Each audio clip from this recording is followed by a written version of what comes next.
సర్వ పాప పరిహారో రక్త ప్రోషణ ఆవశ్యకం తద్ రక్తం పరమాత్మయే పుణ్యదాన బలియాగం.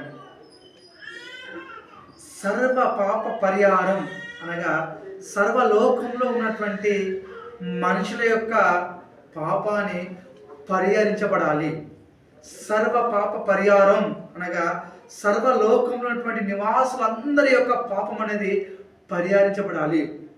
పాపం అనగా ఆజ్ఞ అతిక్రమమే పాపము, దేవుని మాటను ధిక్కరించడమే పాపము. ప్రియ సహోదరి సహోదరుడా, సర్వలోక నివాసులారా ఆలోచించండి.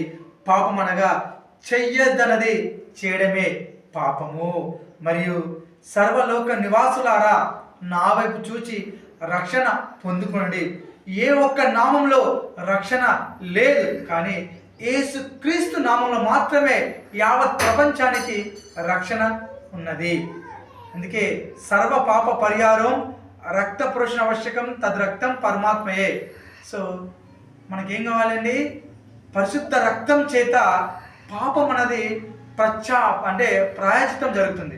అనగా పరిశుద్ధ రక్తం అనగా పరమాత్ముని యొక్క రక్తం మాత్రమే పరిశుద్ధమైనది కనుక ఆ పరమాత్ముడే ఈ లోకంలో లోకావత మనిషిగా జన్మించి మన యొక్క పాపంను శాపంను కొట్టివేయడానికి తన పరిశుద్ధ రక్తాన్ని చిందించబడాలి. అందుకే తన రక్తం పరమాత్మయే పుణ్యదాన బలయాగం. తన యొక్క రక్తమును తన యొక్క ప్రాణమును తన ఇష్టపూర్వకంగా పెట్టడానికి ఇష్టపడాలి. అంటే తన ప్రాణమును ఇవ్వడానికి తనకు అధికారం కలదు, తన ప్రాణమును తీసుకోవడానికి తనకు అధికారం కలదు. అతడే సృష్టికర్త అయినటువంటి దేవుడు. తన రక్తం పరమాత్మయే. సో ఆ పరమాత్మ యొక్క రక్తం అనేది చిందించబడాలి.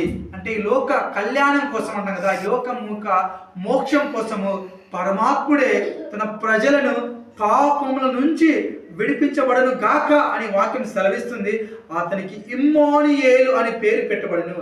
ఇమ్మానుయేలు అనగా దేవుడు మనకు తోడై ఉన్నాడు, దేవుడు మనకు తోడుగా ఉన్నాడు.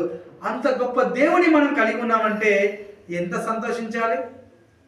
ప్రియ సంగమా, సార్వత్రిక సమాజమా, ఆలోచించండి.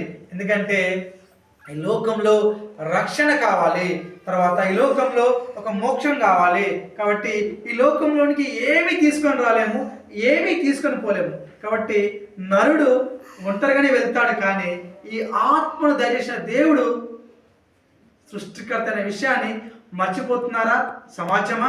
ఎందుకంటే ఈ ఆత్మలో ఉన్నటువంటి సంతోషాన్ని భగవంతుడు మాత్రమే ఈ ఆత్మని దీపాన్ని పెట్టాడు.